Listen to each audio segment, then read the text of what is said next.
ঢাকা শহর। আপনি যদি একটু খেয়াল করেন, ব্যস্ততার ভিড় আর সময়ের হিসেব যেন প্রতিটা দিন আরো ছোট হয়ে যাচ্ছে। ভোরের আলো ফোটার সাথে সাথেই মানুষ ছুটছে নিজ নিজ গন্তব্যে। সময় তো বদলাচ্ছে, আর সেই সাথে বদলাচ্ছে আমাদের বাজার করার ধরনও।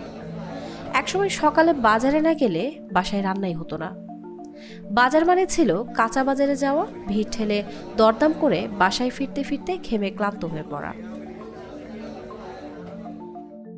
কিন্তু এখন ফোনের স্ক্রিনে কয়েকটা ক্লিক আর সবজি থেকে শুরু করে মাছ, চাল, ডাল সবকিছু চলে আসছে আমাদের দোরগোড়ায়।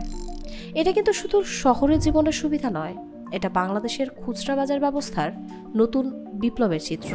আমাদের দেশে অনলাইন গ্রোসারি অ্যাপের যাত্রা শুরু হয় শহরের ব্যস্ত জীবনের চাহিদা থেকে। তিনটি বিষয় গ্রাহকদের টেনে এনেছে ডিজিটাল বাজারে: সময় বাঁচানো, ভিড় এড়ানো আর সহজ পেমেন্ট সিস্টেম। চাল ডালের শুরুর গল্পটা বেশ ইন্টারেস্টিং। 2012 সালে দুই স্নাতক বন্ধু চাকরির সন্ধান করছিলেন।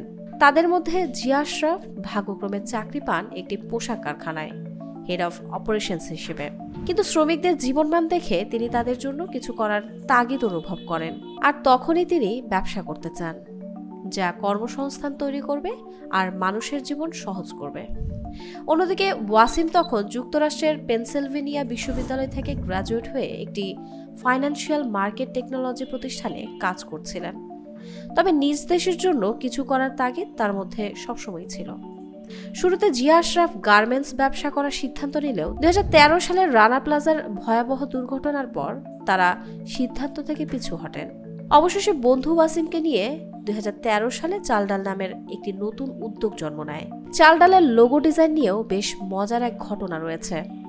ওয়াসিম যুক্তরাষ্ট্রের এক প্রতিষ্ঠানকে $100 বিনিময়ে 20 থেকে 30টি লোগো ডিজাইন করিয়ে নেন। কিন্তু কোনো লোগোই তার মনের মতো না হয় তিনি সিদ্ধান্ত নেন লোগো হবে ডিম, আর এই প্রস্তাবে জিয়াও রাজি হয়ে যান। শুরুর দিকে চাল ডালের গ্রাহক ছিল জিয়া ও ওয়াসিমের বন্ধুরা। দিনে সর্বোচ্চ 2 থেকে 3টি অর্ডার পেতেন। জনপ্রিয় হওয়ার আগে এই প্রতিষ্ঠানকে পাড়ি দিতে হয়েছে কঠিন পথ। 2013 থেকে 14 সালের দিকে ডেলিভারি ফি না থাকায় একজন ব্যক্তি প্রতিদিন 10 টাকার একটি চিপস অর্ডার করতেন।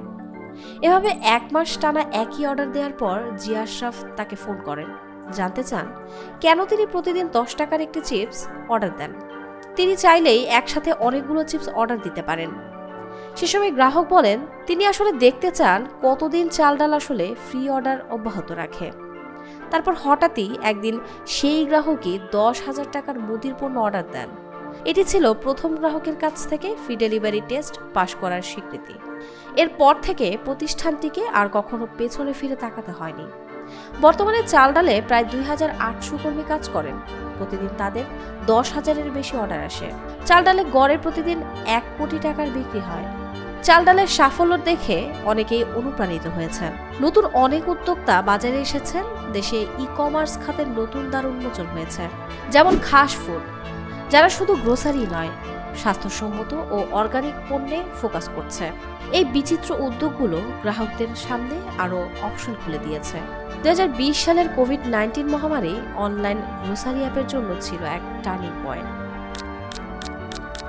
লকডাউন, সামাজিক দূরত্ব আর বাজারে যাওয়ার ভয় সব মিলিয়ে অ্যাপস ব্যবহারকারীর সংখ্যা কয়েক গুণ বেড়ে যায়। মহামারীর আগে চাল ডালে প্রতিদিন 2,500 অর্ডার আসত। শুরুতে তা বেড়ে হয় 16,000। একসময় শুধু চাল ডাল নয়, ছোট ছোট স্টার্টআপগুলো ব্যাপক গ্রাহকের সাড়া পেয়েছে এবং বাজারে নিজেদের জায়গা তৈরি করে নিয়েছে। তবে মহামারীর পরবর্তী সময়ে চাল ডালকে কিছু সমস্যার সম্মুখীন হতে হয়েছে, যেমন ই-ভ্যালি, ই-অরেঞ্জের মতো ঘটনাগুলোর পর অনেক গ্রাহকই অনলাইন সেবায় বিশ্বাস করতে ভয় পান। সেই সাথে ঢাকা শহরের তীব্র যানজটের কারণে সঠিক সময়ে ডেলিভারি পৌঁছানোর চ্যালেঞ্জিং হয়ে দাঁড়িয়েছে। তবে সকল সমস্যার সমাধান করে সামনে এগিয়ে যেতে চাল ডাল বদ্ধপরিকর। বাংলাদেশের ই-কমার্স মার্কেট এখনও বাড়ছে। দ্রুত ডেলিভারি, লোকাল সোর্সিং আর কাস্টমার এক্সপিরিয়েন্স উন্নত হলে অনলাইন গ্রোসারি অ্যাপ সহজেই গ্রাম পর্যন্ত পৌঁছাতে পারবে। সময়ের সাথে সাথে ই সেবা আরও সহজলভ্য হয়ে উঠবে, এমনটাই প্রত্যাশা সংশ্লিষ্টদের। চাল ডাল বাংলাদেশের ই-কমার্স খাতে এক বিপ্লব সৃষ্টি করেছে। তারা প্রমাণ করেছে সঠিক ভাবনা আর প্রযুক্তির ব্যবহারে বদলে যেতে পারে অভ্যাস, এমনকি জীবনধারাও।